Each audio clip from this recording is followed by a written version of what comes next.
About 90 days ago, I started this reef tank, and I'm going to be sharing with you all the issues that I went through, including diatoms, cyanobacteria, green hair algae, and even power outages and ick. Stay tuned for the video. I started off with this old 29-gallon Tetra tank. I put in 3 20-pound bags of live sand for 60 pounds, which will double the water quality, going for a little bit of a deeper sand bed. 2 whites and 1 black for a little bit of a gradient. After that, I put in the bio clarifier that comes with the bag of sand. This clarifies the water, and just so you guys know, everything that you're going to see in this tank in the next clip did come from this 5-gallon tank. Let's start with the most prevalent issue. Everybody's going to face diatoms, and it's one of the most talked about issues in reef keeping because it's the first issue you will go through. And all it is this brown, real thin layer that will cover your sand bed and your rock work, and it's going to turn everything brown. Now, the only way to get rid of diatoms is with time. And the only way to help it out is to speed it up. What you can speed it up with is a cleanup crew. You can see I got me a brittle starfish, and then I got me a Pithos crab and a royal grandma too, just for kind of fun. But mostly what I did, and I don't have it recorded, is I put copepods all up in the tank. I used 2 bottles of copepods, and I waited about 2 to 3 weeks. And you can see how white the sand bed is. I mean, it looks bleached. It almost looks fake. I would say the first month was probably the happiest I was when setting up the tank because it's pure enjoyment. Every little new thing is awesome. I was even enjoying the hair algae from the rock. But at this point, with the diatoms gone and the sand bed this clean and the tank this kind of young, it's very easy to get tricked into looking, into thinking your tank is established already, which was exactly what I did. So I went out and I got me, a couple corals. The inverts were super happy. I got me a couple corals, I got me a new rock, and I just watched the tank all day, eventually until I got comfortable enough buying this little tank. Now I got this tank from Petco. I wasn't even gonna buy him, but the dude over there, he was really kind of set on selling me it, even though he didn't want to sell me it. I'm not too sure. But this tank, I call him Jaundice. He is an absolute showstopper. He's pretty cool. I think he goes through the corals very nice, and he's always swimming through the rock work. Something I noticed though is that he doesn't pick on the rocks nearly as much as I thought he would, but that's okay. At the end of the day, he is, a fish. He's not exactly my lawnmower. All my corals were opening up nice. I did get a couple pests, little vermitid snails, but a little glue over the top of them, and those issues were gone quick. I did have a couple mishaps. I dropped some salt creep on this coral, it bleached it, and then when it came back alive, a turbo snail fell on it. Getting into cyanobacteria, this one was a tough one for me. Not necessarily to remove it. I would say to remove it, it was actually the easiest. But in terms of looks, I thought it looked great. Having a natural red sand bed was something completely new to me. From doing freshwater for a couple of years to moving to saltwater, everything is just so intriguing. It wasn't until the cyano started mixing in with my green hair algae that it became a problem, because then none of my hermit crabs or none of my crabs or even my tank wouldn't even dare to touch the algae because it was all filled with cyanobacteria. So this made me go, oh, okay, I gotta fix it. And I started off just by doing little water changes, thinking that would help, not really doing my research exactly. And again, at the time, I really enjoyed this red look. I've never seen anything like it before. But it was really starting to take over the tank, and once it started getting on the rock work, and then even my Pithos crab, he started covering himself in it, giving himself a nice little mohawk. It mixed in with the hair algae. Nothing would eat the hair algae. That's a problem for me. Although green is my favorite color, hair algae is not my favorite plant. So after I checked the salinity, made sure everything was in check, I went ahead and I got the water back in. And the tank was looking good. I did know I had to do something though. In the middle of all this, I also decided to get a seaweed clip to feed the tank. Tanks really need the seaweed clip, and also the clownfish really loved it too, so it was a win-win. But the cyanobacteria was getting thicker. In a way, it was getting thinner, but thicker. I'm not sure how to explain it. But it was just being too much. It was too much, I had to do something about it, so I invested in some ChemiClean. I heard about this over my LFS. They told me how to use it. They told me to dose, wait 3 days, dose again, and then after 7 total days, do a water change. And I know that that's not what the box of ChemiClean says to do, but that's what the box of ChemiClean used to tell you to do. So it's still the correct directions, it's just the old directions. I'm not sure why they changed it. And I did this to my tank and my corals were fine, everything was fine.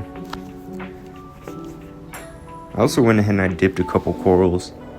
As time went on and I started getting, the little corals knickknacks here and there, I stopped dipping them. And I started seeing a couple pests show up around them, so I wanted to make sure I dipped them. This was only a couple days after, and I dipped a couple other ones just trying to help them out. After this, I went ahead and I dosed the ChemiClean. This is my first dose here.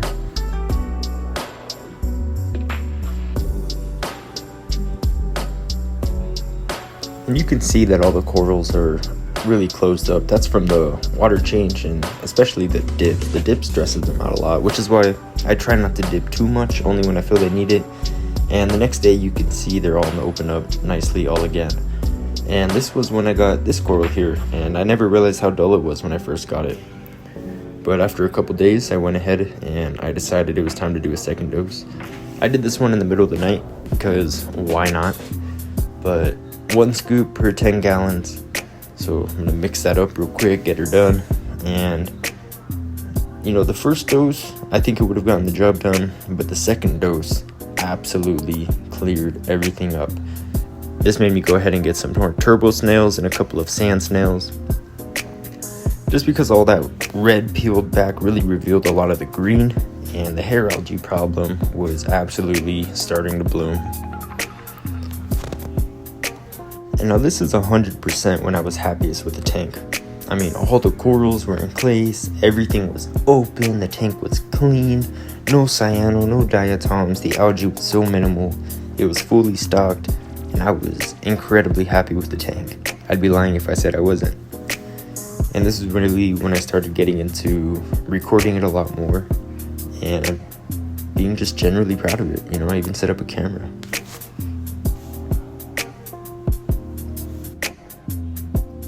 So at the time, my royal grandma hadn't came out of his cave in a couple days, and I was starting to get worried. So when he did, I decided to look at him closely, and I noticed some white spots all over his tail.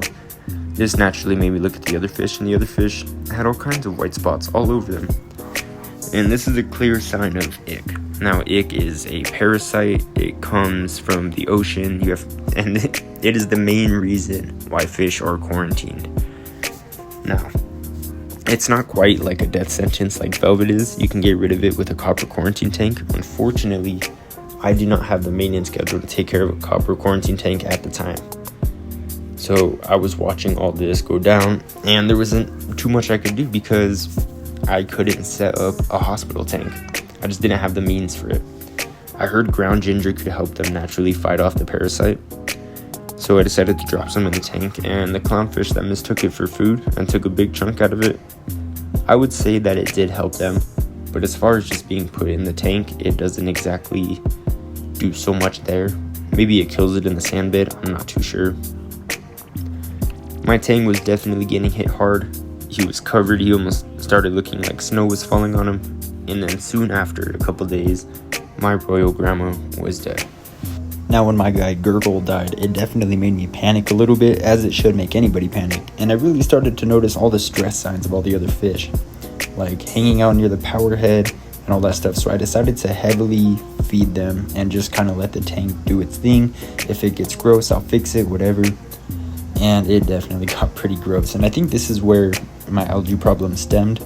I never really had too bad of an algae problem until I started way overfeeding them to try and help them fight the ick. But anything to try and help them out, I think it was still worth it in the end, even though my hair algae problem did get really, really bad. You can see me removing it with a brush here, and this is in 5 times speed. So I definitely did spend a long time doing this, and in hindsight, if you are going to use this method, definitely siphon out while you're doing it, or try and get as much of it out that you scrape off as possible. I ended up just letting it float free around the tank, and all the spores just replanted themselves and came back twice as hard, absolutely twice as hard. You see my nasty arm from doing all the work and all of that stuff floating around. Now this doesn't exactly hurt the tank. All of that stuff isn't gonna destroy your corals or anything. It might just destroy your tank. See, what this did for me was it put a lot of hair algae spores in the sand bed, and I don't have fine sand, so when the algae grew on the sand, it would be able to mat, and it started getting really efficient at matting on my sand bed. And I lose a little bit of sand here and there, but I guess it could be worse. After I went ahead and I did the water change, my tank really was just asking for help. And the real reason I decided to scrape off all the algae at this point in time was because it lays their eggs and it plants it in the algae. And in theory, you take out the algae, you take out the eggs, right? Now, it did work in a way. And what I mean by that is right after I scraped off all the algae, they did have a big ick outbreak. Definitely a lot more spots on them. But after that, they were able to clear up more than they were before. So I take that as a win in my books. Here I am feeding my corals, which also probably heavily contributed to my algae problem. But I find nothing more fascinating than feeding the corals, watching them close up and eat. I got into the saltwater hobby for the fish, the crazy colors, the amazing patterns, and I ended up staying for the corals. 505 Aquatics. 505 is for New Mexico. So this reef tank is in the middle of a desert. I think it's absolutely amazing how we're able to do that. If you're wondering what I'm feeding, I'm using the Clownfish Hatchery Diet pellets. I mix it in with a little bit of ginger and garlic gourd, trying to make sure they eat. And this is when I was feeding them at least twice a day, this heavy, making sure they eat all of their pellets, just keeping them fat, keeping them nutrified. I think that's what happened to Gurgle. He never really came out, and that's how he perished. And this is the last healthy video of my clownfish before Omen kind of just hung out in a weird spot he's never hung out in before, and I just kind of knew. At the worst time possible, in the middle of my ick outbreak, my power went out, and it went out for 9 hours. On hour 2, my clownfish Omen died. And this was tough. I mean, who doesn't love their clownfish? They're typically the first fish that you get for your tank, especially in your first reef tank. And his name was Omen, which is just Nemo backwards. I started panicking, and I wanted to get oxygen in the tank for the corals. I did that for about an hour before the power turned on when I got home later in the day. And all the corals didn't seem to be affected too bad. Not nearly as bad as I was expecting, but it did hurt to lose Omen. Now, very unfortunately, the next day, Nemo was dead. I went over to check out the tank as soon as the lights were turning on, and I saw him already being huddled around. And seeing them both go, it's just kind of like, it's a real nice love story. When one clownfish goes, the other one wasn't able to hang on very much longer. This gave me the idea that my tank was just not going to last. But after both the clownfish was gone, all these little scars appeared on him from the flukes falling off. And to this day, he has 0 flukes. The green hair algae problem in my tank got super bad. And I mean, it was so bad to the where I didn't even want to record the fish tank. So I got my handy dandy brush and I started brushing away at it once more. And this time I siphoned out a lot more, as much as I could, but there was still a lot floating around in the tank. And this just contributes to the issue again, where yes, I helped out, but I did just replant all the spores. This is Phos Bond. Now this bag is regulated for an 80-gallon tank. I was told that it would be fine putting it in this tank, so after I rinsed it, I found a nice spot for it in my hang-on back filter, and I hoped for the absolute best. Unfortunately, after this, it almost seemed as if it made the problem worse. And I know that seems crazy because there's no phosphate in the tank. The algae can't grow. There's next to no algae in the fish tank right now. In this clip, I was satisfied and I was ready for it not to come back. And this is the very next day. I really just had no idea what was going on. Now, unfortunately, this reef tank is budget to the max, so I do not have any testers. I don't test the water. The only thing that I test for is salinity, and that's from my old saltwater tank from 3 years ago. Other than that, I started noticing these bald spots, which I just blamed the Phos Bond, and I was saying that it was working in my mind. And then it started getting real stringy and lifting really high, And in my mind, I was just like, oh, this must be the Phosphon working. And it was working. I'd be lying if I said it wasn't working. You could even see the brown on top of the green, which I took as the green hair algae dying slowly. And it was not going very fast at all. So I took out my brush one more time and I just started brushing it all again. I guess 3 times is how many times it takes for me to learn a lesson, but I siphoned as much as I could out. And of course there was stuff floating all over the tank. But this was giving me a little bit of satisfaction, and in my mind at the time, I was just proud to be doing something. I will say that the next day, the tank, it did look better this time. I think the phosphon is actually starting to take place. It's starting to take out all the phosphate, and it's a good sign to see it not growing back in certain places. That's really all I'm looking for until it stops growing back everywhere. But I absolutely fell in love with this tank.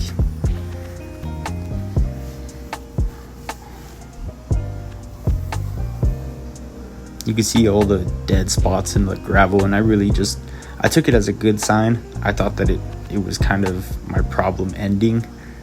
It became really hard to want to record my tank. I was dosing all for reef, and I stopped dosing all for reef about a week after this because I realized it might be contributing to my algae problem. I do use Coral Pro Salt, which also might be contributing to my algae problem. In fact, that is what I'm blaming at the moment. I'm looking into switching to Fritz Aquatic.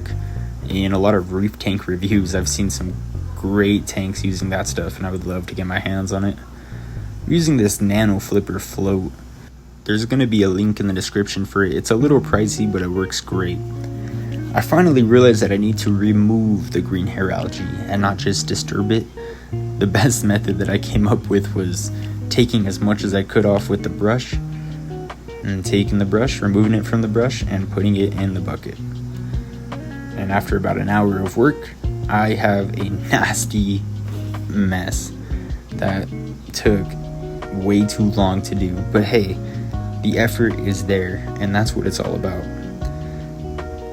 I went ahead and I took out a lot of water, and as I was taking out the water, I realized that there's still way too much green hair algae in this tank, and that if I want any chance of removing it, I need to remove it and not just let it float around and get sucked in everywhere again. Unfortunately, the only net that I have had a hole in it, so it wasn't the best. It kind of just split them all up, but it still was able to get a good chunk of it out. You can see my torch corals finally looking like a torch coral again, and my tank has lost all of its flukes, like I said. It hasn't gotten a single one back since, knock on wood.